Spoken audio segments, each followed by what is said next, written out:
Lumineers. My name is Nerdstrom, and it is that time again.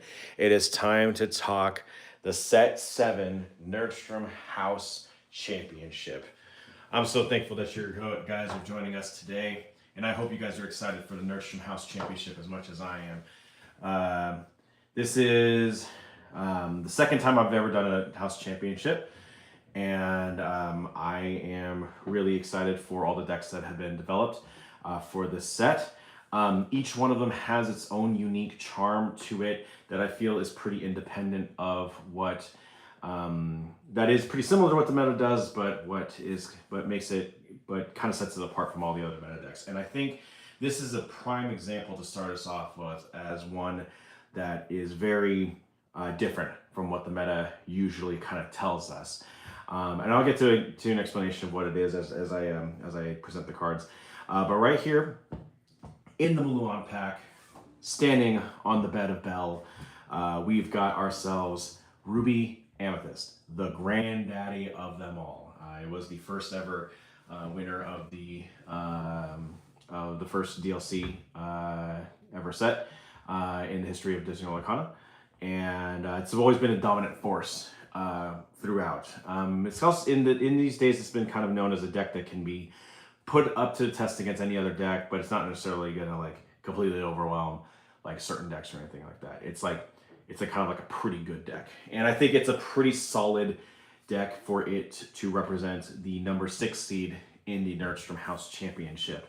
That kind of comes as a result of somewhat mediocre performances here and there during this set here at the Nerdstrom household. But it's not to say that it's a bad deck. I think it's actually a pretty solid deck, and I think the way that I built it is compatible for me. I personally am not that adept of a Ruby Amethyst player. There's so many ways that you can play this, but this way this is set up is kind of like the right idea that I have in mind for my own way of playing Ruby Amethyst. So let's go ahead and get started. You'll be able to see these after the stream is over. I will be premiering the deck list via Dreamboard, and you can check out the link in a little bit after this live stream is over, so you can see this deck in its profile in its fullness. That way you can go ahead and take a look at it and see what you think of it. Remember to like, share, and subscribe. I would love to have you guys drop comments about what this about how this deck is set up. But to start, we're gonna go drop by drop. So 1 drop, 2 drop, 3 drop. We're gonna show all the things that are represented in there. And to start off, we're gonna start off with the main package that Ruby Amethyst is definitely known for, which is in the 1 drop section, 4 Magic Brooms. We've got 4 Diablos. We've got 4 Chernobog's Followers. Now, this is pretty standard. A lot of decks usually use these cards as turn 1 options. A lot of influencers in the Lorcana community have always kind of said that you need to have 12. And as a person who always wants to have something that he can play on turn 1, this is a perfect amount of cards that I would like to have at my disposal. Magic Room, whenever you play another character, you can banish another character, draw a card. When this character is banished, you may draw a card. When this character quests, you may banish this to draw a card. It's all about getting the chance to do some early card draw, and if the opportunity provides, let it sit and let it kind of gain lore.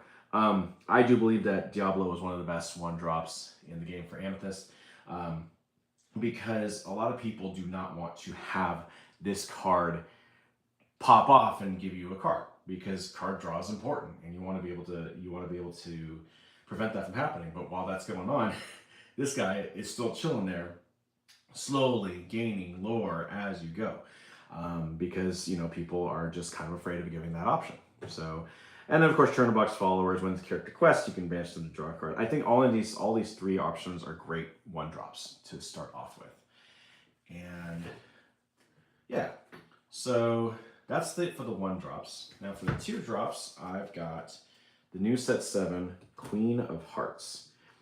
While this character has damage, she gets 3 strength. That's just an ability to kind of have a quick character that once you give it some damage, it gets stronger as you go. So if somebody tries to attack it, you might run the risk of putting a lot of damage or just completely banishing the other card yourself to kind of get it out there. It's just all about doing what you can to kind of have a little slight strength advantage early on.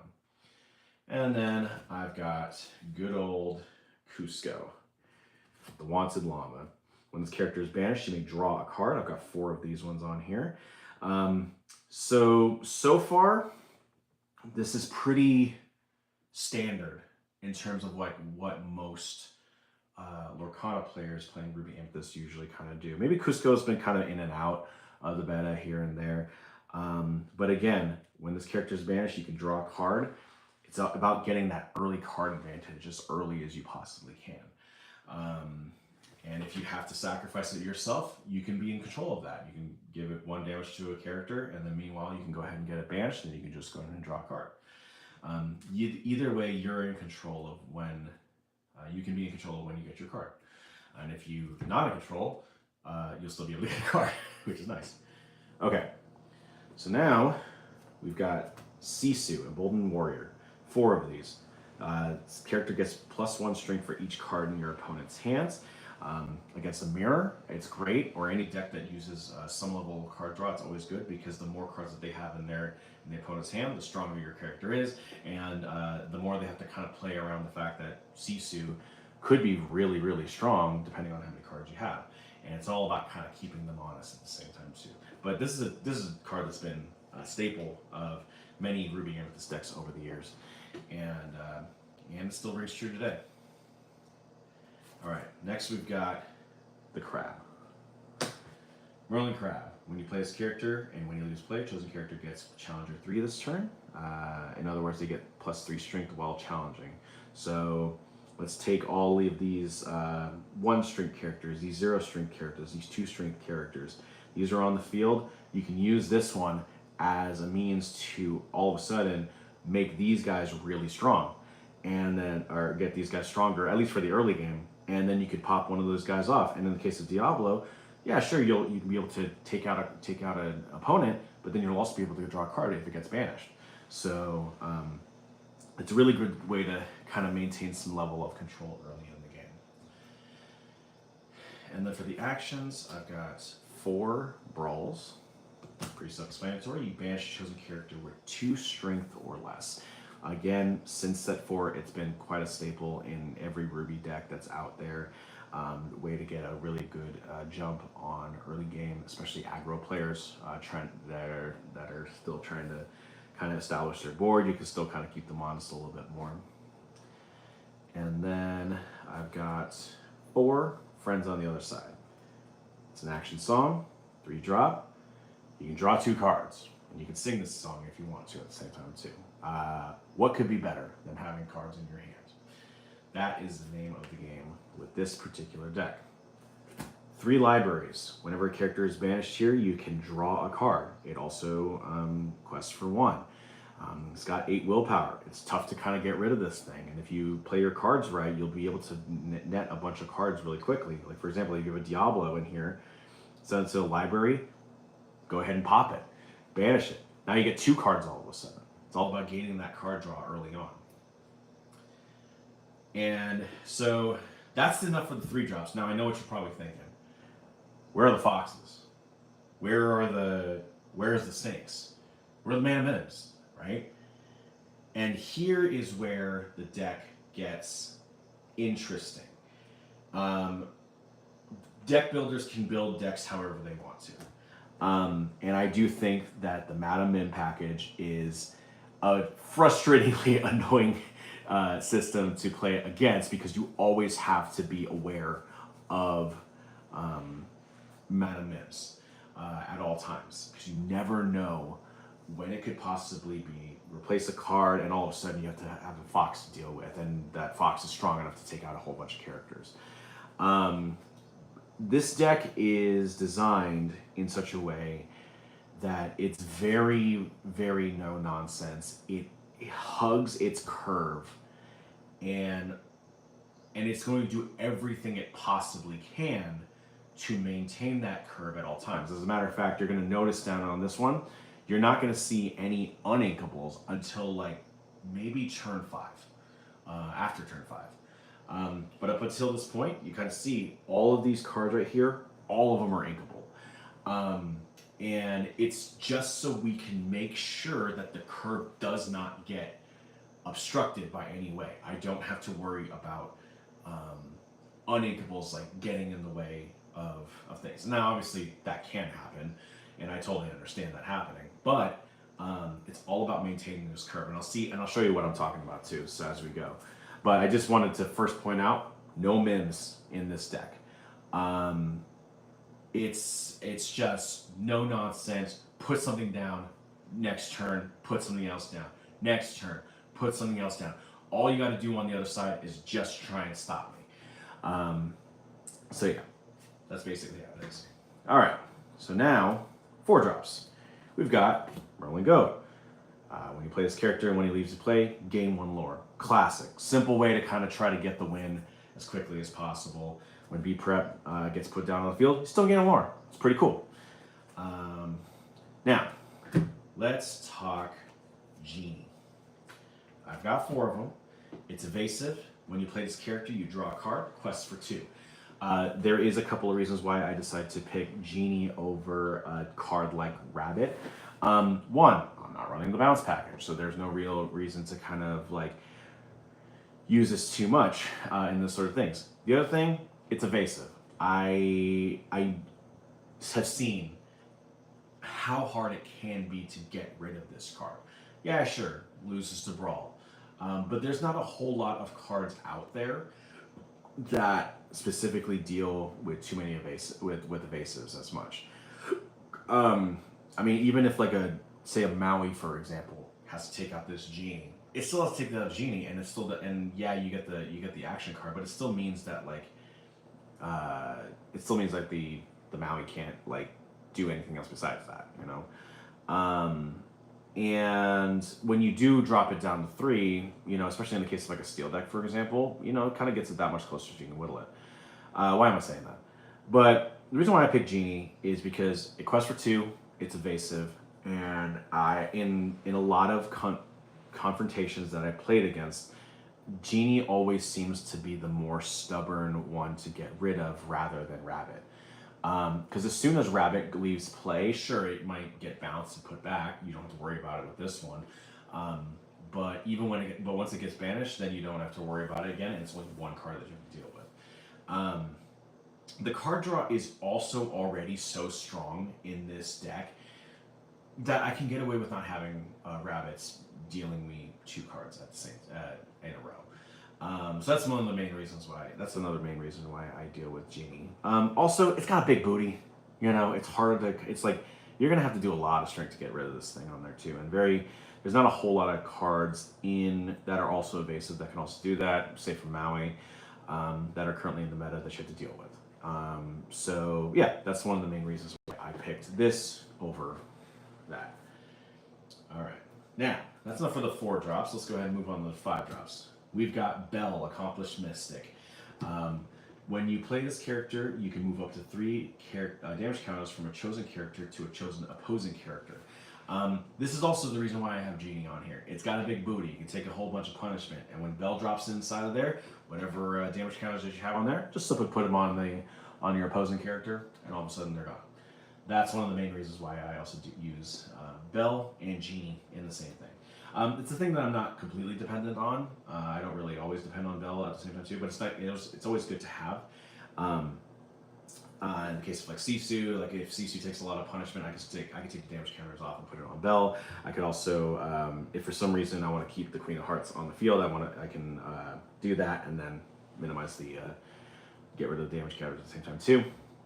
So yeah, and of course I use 3 Maui Hero to Alls. This card, it's Rush, it's got Reckless, it's the classic location destroyer. It's also a really strong guy that can take out aggro guys while still maintaining board presence at the same time too. I do think it's pretty solid. It's a pretty solid card. I only have 3 in these ones because I don't really want to completely depend on it too much. I've got enough high-end deleters to not have to have all 4 Mauis at the same time too. Also, I still want to have some like lore game throughout the game. And then the last 5-drop, Dragonfire.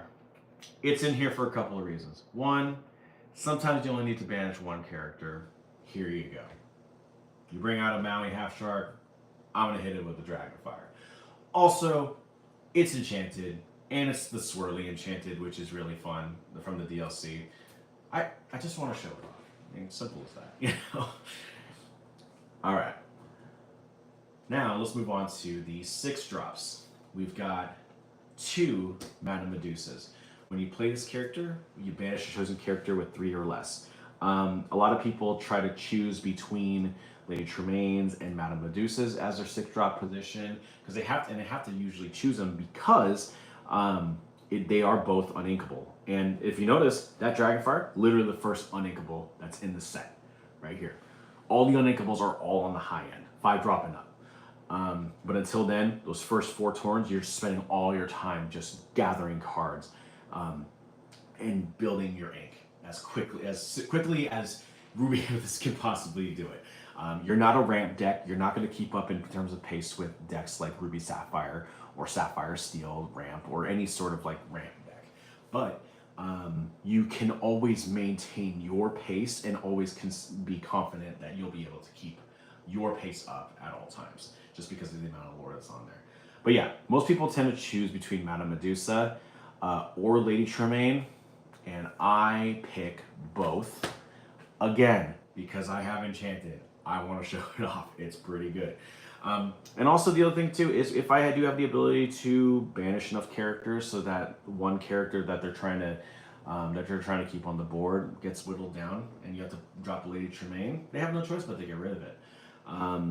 So some people choose either or. I just take a little bit of both and put both of them on the board. And in a lot of cases, it's just so I can slowly, like I can get characters specifically off the board just to kind of slow them down. And if all else fails, by turn 7, most players know 4 be prepared. You banish all characters. I kind of look at this as a get out of jail free card.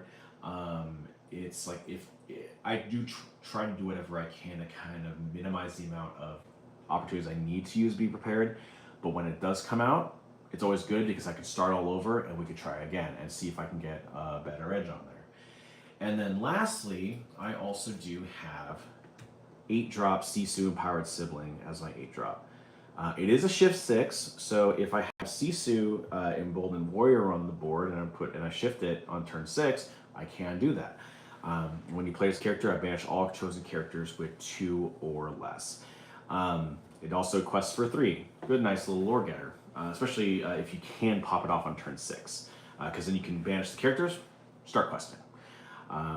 So there you have it. This is the deck profile for Ruby Amethyst for the Nerdstrom House Championship Set 7. I think I've been kind of like giving you an idea, but the basic idea here is you are trying to do whatever you can in the first 4 turns to generate as much card draw as you possibly can so that you have all the resources that you need. So by the time you hit turn 5, 6, 7, you have to, it's like you have like all the ink and you have all the items at your disposal to do whatever you need to do. There are some setbacks with this deck, and I definitely am aware of them. This deck has a very low chance of winning against aggro, unless you decide to just go ahead and break away from the norm, use things like Brawl, attack with your Sisu, attack with Queen of Hearts, use Merlins, use the crabs, use the goats to kind of pop off against aggro characters, take out Bell, all that kind of stuff. It is a problem that I have to deal with against aggro. And considering it's the sixth seed, it is going to be part of a buy-in game in order to stay into the tournament. And the deck that it's playing against is an unsleeve. It's not a sleeve-worthy deck just yet, but it is Amber Emerald Chernadogs, which is a very aggro deck. It will be a curious matchup to see who comes out on top in that result, but I'm looking forward to seeing what this does. But again, I am like generally in most other cases, I tend to play against decks that are a bit more control heavy, a bit slower. If it can somehow survive the onslaught of Ruby Sapphire, and in a lot of cases it can, especially if you have cantrips like Diablo or Cusco out on the field. If somebody comes out with Big Sisu, you know, they get banished, you still get to draw cards. If you somehow get all the characters into the library before Sisu comes out, you'll get to draw cards. That's the whole point of it. And it's like, okay, cool, I'm down, but I'm not going to be out. And by the time I hit turn 6, I can start doing some deleting of my own.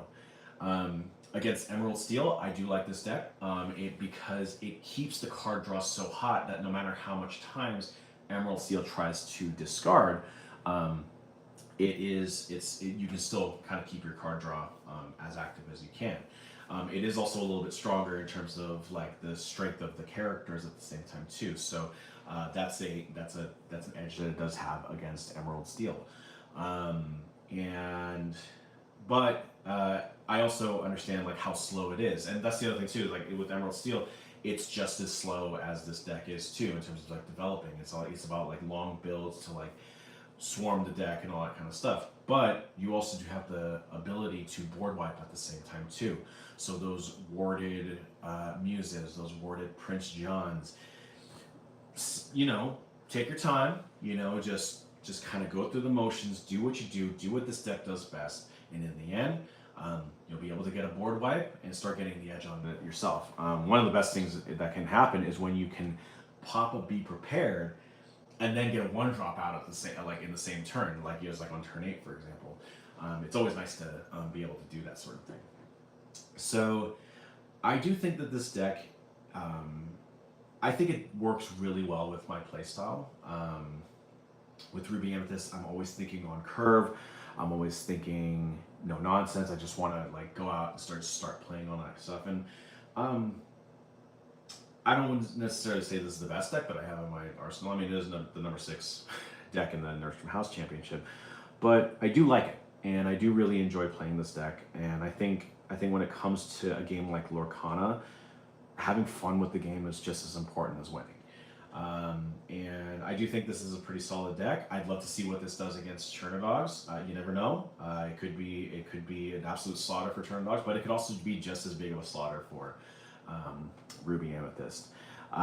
So stay tuned. I am going to be doing some more deck profiles throughout the day today. And I hope that you guys enjoy the deck profiles as we go. I will only do Chernadogs if it does win against Ruby Amethyst, to which I will go ahead and show you the deck profile for that one. But I'm hoping at least today, what's today? May 8th. I'm hoping that my goal is to get at least 3 deck profiles out for you guys to see. So stay tuned. There's going to be a lot more where this comes from today. But yeah, until next time, my name is Nerdstrom, reminding you that I may play against myself, but that doesn't mean that you have to. Go out and make friends, and let's get nerdy.